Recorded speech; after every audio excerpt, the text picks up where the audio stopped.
मैं आजमगढ़ में हूँ और आज हमारे साथ आजमगढ़ शहर के प्रमुख समाजसेवी दंपति श्री उमेश सिंह जी और श्रीमती पूनम सिंह जी हैं। आज हम उनसे बातचीत करेंगे कि वो अपनी अपनी व्यस्तताओं के बावजूद अपने अपने व्यावसायिक कमिटमेंट जो प्रोफेशनल कमिटमेंट है उसके साथ समाज सेवा के लिए कैसे वक्त निकालते हैं और एज ए पेरेंट्स उनके बच्चों की परवरिश कैसे हो रही है, उसमें उनको क्या चुनौतियां आ रही हैं और क्या उम्मीदें हैं उनकी अपने बच्चों से, इसके बारे में हम बातचीत करेंगे। क्योंकि ये दंपति जैसा कि आम लोग अपने जन्मदिन पे केक काटते हैं और पार्टी करते हैं, तो निश्चित रूप से केक तो ये दंपति काटते हैं, लेकिन अपनी मैरिज एनिवर्सरी और अपने जन्मदिन पे ये लोग ब्लड डोनेशन का काम करते हैं। तो आइए हम देखते हैं कि इनके पास क्या चुनौतियां हैं अपने बच्चों को लेके और समाज सेवा को लेके और बच्चों के भविष्य को लेके क्या इनकी उम्मीदें हैं। तो बहुत बहुत स्वागत आप दोनों का स्कूल ऑफ ओपन आइडियाज़ से बातचीत करने का। तो उमेश जी बताइए कि आपको ये समाज सेवा का पैशन कहाँ से आया, कैसे? ये समाज सेवा पैशन ये मेरे फैमिली से ही है। मेरे मम्मी डैडी, मेरे बाबा जी, वो लोग भी जैसे मेरे बाबा थे जो गांव के, हम लोग बहुत पुराने बड़े कष्टकालों में रहे हैं। तो बाबा हमारे, मैं देखता था बचपन में, कभी गांव जाता था तो उस समय मैं देखता था बाबा जब मजदूरी देते थे तो कभी उन्होंने कंजूसी नहीं किया, क्योंकि बाबा की लंबाई 6 फीट प्लस थी, हाथ बहुत बड़े थे। तो उस समय 5 मजदूरी चलती थी, तो अगर कोई बोलता था बाबू इतना ही, तो 2-4 और बढ़ा देते थे। कभी ये देखते ही नहीं थे कि क्या कम है क्या ज़्यादा है, वो ज़्यादा करने की कोशिश करते थे। वही स्वभाव मेरे डैडी में रहा, वही स्वभाव मेरी मम्मी में रहा, वही चीज़ मेरे में आया कि हमको समाज में, हम लोग एक नेचर है, वो ऐसा नहीं कि गॉड गिफ्टेड है कि हम किसी को देख के काम कर रहे हैं। चूँकि समाज सेवा अब तो हम लोग प्रॉपर वे में सोशल मीडिया के माध्यम से हम लोग शो ऑफ करने लगे कि अवेयरनेस की लोग करें देख के हम लोगों को भी। तो एक पैशन से ये हम लोगों का एक फैमिली से निकल के आया, एक ब्लड का एक है नेचर कि वो हम लोग कर रहे हैं। आप बताइए पूनम जी, आप तो महिला सशक्तिकरण पे भी काम करते हैं। आजमगढ़ में जो नेकी की दीवार गरीब लोगों के लिए शुरू हुई, उसमें भी आपकी भूमिका काफ़ी महत्वपूर्ण रही है और महिला मंडल के जरिए भी आप लोग काफ़ी समाज सेवा का काम करते हैं। गरीब बच्चों को आप लोगों ने पीछे कॉपी किताब भी दी, लोगों को कंबल और स्वेटर भी आप लोग दे रहे हैं। तो आपको समाज सेवा प्लस बिजनेस प्लस बच्चों की परवरिश, इसके बीच में आप कैसे संतुलन रखती हैं? इसमें जैसे हमारे हस्बैंड का बहुत ही सहयोग रहा है कि कभी हमें अगर कहीं दूर जाना है, जैसे हम लोग अक्सर जो है नेकी की दुकान के जरिए जाड़े में कपड़े वितरित करने दूर दूर गांव में भी जाते हैं, क्योंकि गांव में अभी गरीबी है, बच्चे बिना कपड़ों के बहुत से घूमते रहते हैं ठंड में भी। तो अक्सर हम लोग जाते हैं, तो जब पहले मैं जाती थी, बच्चे यहाँ थे तो ये घर पे देखते थे, कहते तुम जाओ अपना करके आओ, मैं आज घर पे हूँ। इनका सहयोग नहीं रहता तो शायद मैं बच्चों को देखने में ही रह जाती। तो फैमिली के सपोर्ट के बिना तो कुछ नहीं हो पाता है। और जैसे समाज सेवा जो है ये फैमिली से ही निकल कर आती है, और हम लोगों ने ये सोचा कि अकेले हम लोग जो मदद करते हैं लोगों की, तो क्यों ना हम लोग एक टीम बना के करें, तो उससे हम ज़्यादा लोगों की मदद कर पाएंगे। अकेले तो हम 2-4 की ही कर पाते हैं। तो इस उद्देश्य से हम लोगों ने टीम बना के कार्य करना शुरू किया, और एक दूसरे के सहयोग से हम लोग लंबा काम कर जाते हैं। ये आपके बच्चे, दोनों बच्चे, उनकी पढ़ाई को लेके, क्योंकि आपका बचपन जो है वो बिना इंटरनेट का था, आपके बच्चों का बचपन जो है वो इंटरनेट के साथ है, मोबाइल के साथ है, इतने सारे गैजेट के साथ है। तो उसमें क्या चुनौतियां आई और आपके बच्चे अभी क्या कर रहे हैं?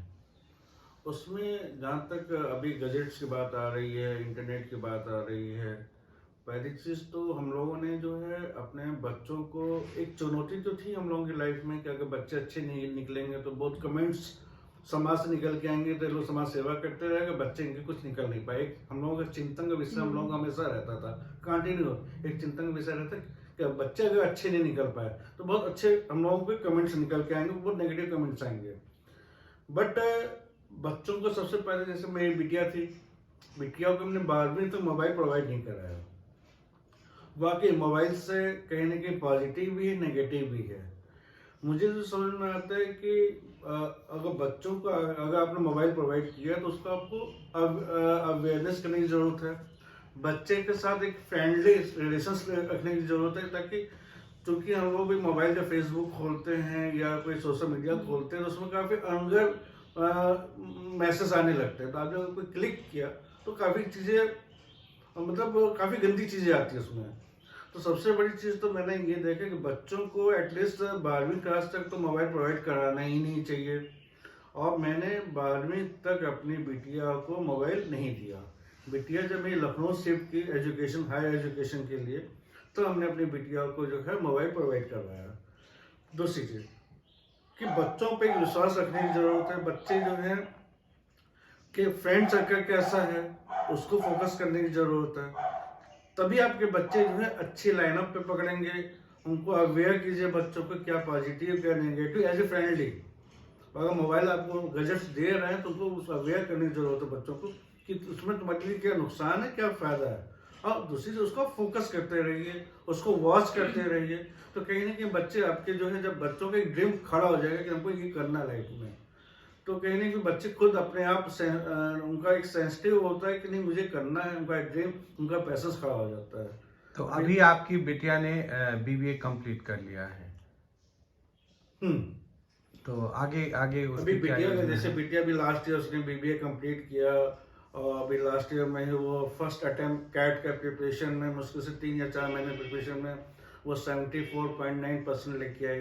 काफ़ी MBA कॉलेज से उसके कॉल्स आए उसके पास, लेकिन उसने टारगेट बनाया कि नहीं मुझे जो टॉप 5 में जाना है। अभी मैं कल ही बात बता रहा हूँ, कल या परसों में बिटिया से बात हो रही, तो उसने बोला कि पापा मेरा एक पैशन बन गया कि मुझे टॉप 5 में जाना है। तो जब बच्चे में एक चीज़ ये आ गया कि मुझे टॉप 5 में जाना है, तो कहने कि बच्चे अपने आप कहने की लाइनअप जब एक ट्रैक पकड़ लिए, तो मुझे लगता है कि उसको जो जब एक बॉम्बे की ट्रैक मिल गई, एक मुझे बॉम्बे पहुंचना है और ट्रैक मिल गया, टारगेट मिल गया, तो वो बॉम्बे पहुंचेगा ही पहुंचेगा वो। और बेटा क्या कर रहा है? बेटा क्लैट की कोचिंग कर रहा है अभी, और उसका BA LLB का लक्ष्य है करने का, और वो जज बनना चाहता है। अब देखिए क्या करता है आगे। जैसे क्या है, नेट देना मतलब इंटरनेट प्रोवाइड करना तो हमारी मजबूरी हो गई है आजकल पेरेंट्स की, हमें देना ही देना, ऑनलाइन क्लासेस होते हैं, तो पेरेंट्स को ये चाहिए कि वो वॉच करते रहें बस, कि बच्चा जो है पढ़ाई कर रहा है कि उसमें और भी कुछ चीज़ें देख रहा है। हमें समय समय पे उसको वॉच करते रहना चाहिए, क्योंकि नेट अच्छी चीज़ भी है और बुरी चीज़ भी है, ये तो आप सभी लोग जानते हैं। अभी हम लोग सभी समाज सेवी लोग मिलके एक विचार बना रहे थे, संगठन बहुत सारे हैं शहर में, कि जो मोबाइल खोलते ही अनर्गल चीज़ें आती हैं उस पर क्यों न सभी लोग आवाज़ उठाएं। ये क्यों आती हैं, ऊपर आती रहती है, और मानव प्रवृत्ति है, जिज्ञासु प्रवृत्ति है हमारी, तो जो बच्चों में ये जिज्ञासा होती है ना कि ये खोल के देखें ये क्या है। अगर आसपास कोई नहीं है तो हर बच्चा खोल के देख लेता है। तो ये इंटरनेट प्रोवाइड करना मजबूरी हो गई। हर स्कूलों के क्लासेज होते हैं ऑनलाइन, वो अभी कोविड काल में तो सारे क्लासेस बड़े हों या छोटे हों सबको मोबाइल देना हमारी मजबूरी हो गई थी। जिसके पास नहीं था वो खरीद के दे रहा था। बहुत से संगठनों ने तो गरीब बच्चों को मोबाइल भी पुराने डोनेट किए हम लोगों ने। तो ये हमारी मजबूरी है, लेकिन हमें वॉच करते रहना चाहिए और इस पे हमें आवाज़ भी उठाना चाहिए कि हमें ना चाहते हुए भी मोबाइल में ये सब चीज़ें क्यों आती हैं। बिल्कुल, मोबाइल के लिए कुछ नियम बनने चाहिए और कंटेंट जो है वो सेंसर होने हाँ, चाहिए हाँ, कि जो कंटेंट आप चाहें आप तक वही पहुंचे। हाँ, हाँ। अनवांटेड अनवांटेड हमेशा आते रहते हैं, content। वो नहीं आने चाहिए। वो हम्म। इस टाइप के एक सेंसरशिप गवर्नमेंट को बिना देखना खोले चाहिए। स्क्रीन पे दिखने लगता है ऊपर, तो वो हाँ। चीजें ना आए। ये जो है सरकार को ये कुछ सेंसर बोर्ड को कुछ करना चाहिए इस पे।